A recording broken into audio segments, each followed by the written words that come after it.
ہم نے اللہ تبارک تعالیٰ کی وہ آیت کریمہ آج پڑھی. اللہ فرماتا ہے یا بنی آدم لا یفتننکم الشیطان، اے آدم کے بیٹو شیطان تمہیں فتنے میں نہ ڈال دے. اللہ فرما رہا ہے، ڈرا رہا ہے تمہیں، شیطان تمہیں فتنے میں ڈال دے گا. لا یفتننکم الشیطان کما اخرج ابویکم من الجنت، جیسے کہ تمہارے ماں اور باپ دونوں کو اس نے جنت سے نکلوا دیا. کس کو؟ آدم علیہ السلام اور حضرت بی بی حوا کو.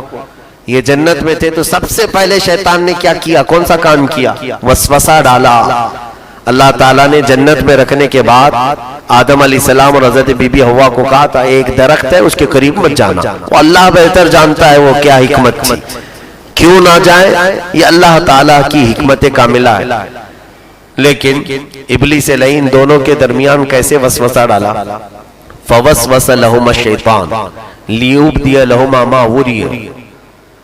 اور پھر آگے کہتا ہے وقال ما نہاکما ربکما عن ہذہ الشجرۃ الا ان تکونا ملکین او تکونا من الخالدین. دونوں سے کہتا ہے اے بی بی حوا، اے آدم، معلوم ہے تم کو رب نے کیوں منع کیا ہے اس درخت کے پاس جانے سے؟ کیوں منع کیا ہے جانتے ہو؟ ما نہاکما ربکما، اگر تم اس کو کھا لو گے نا تو فرشتے بن جاؤ گے، یا تو پھر ہمیشہ ہمیں جنت میں رہ جاؤ گے. اور رب نہیں چاہتا تم کو کہ ہمیشہ تم جنت میں رہو.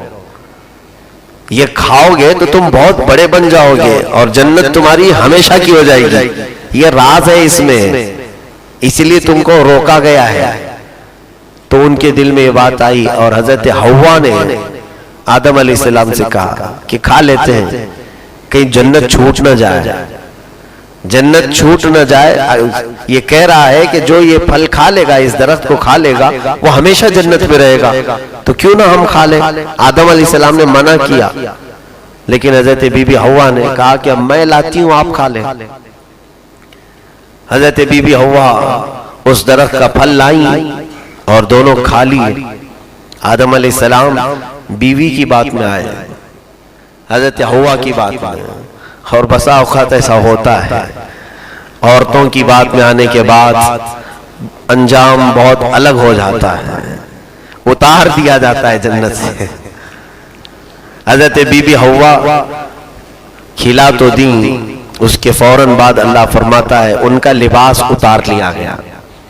آدم علیہ السلام کا بھی حضرت بی بی حوا کا بھی لباس اتار دیا گیا.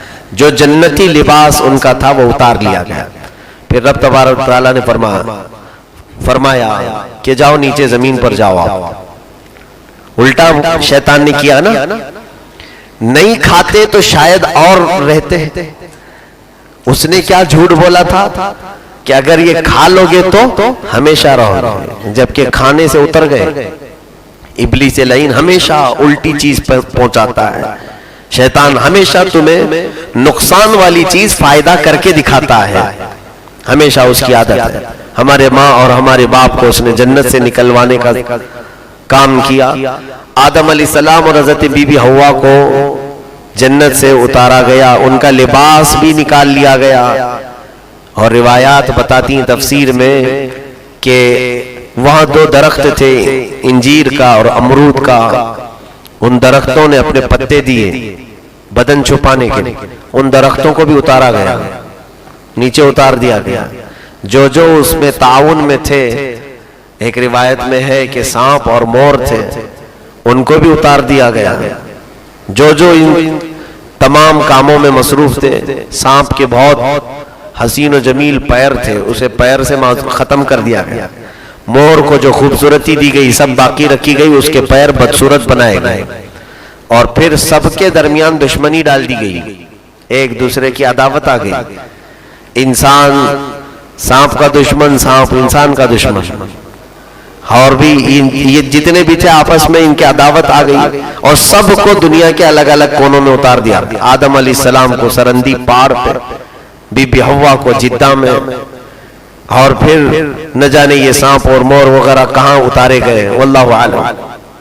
اب ہوا یہ کہ اللہ تعالیٰ فرماتا ہے کہ تم کو شیطان فتنے میں نہ ڈال دے، تمہارے ماں اور باپ کو اس نے جنت سے نکلوایا ہے. کما اخرج ابویکم من الجنت، ينزع عنهما لباسهما، ان دونوں کے لباس اتروا دیا، لیریہما سوآتہما، اب بھی اللہ فرماتا انہو یراکم ہوا وقبیلہ من حیث لا ترونہم، وہ اور اس کی پوری ذریت تم کو دیکھتی ہے، وہ ننگا دیکھنا پسند کرتا ہے۔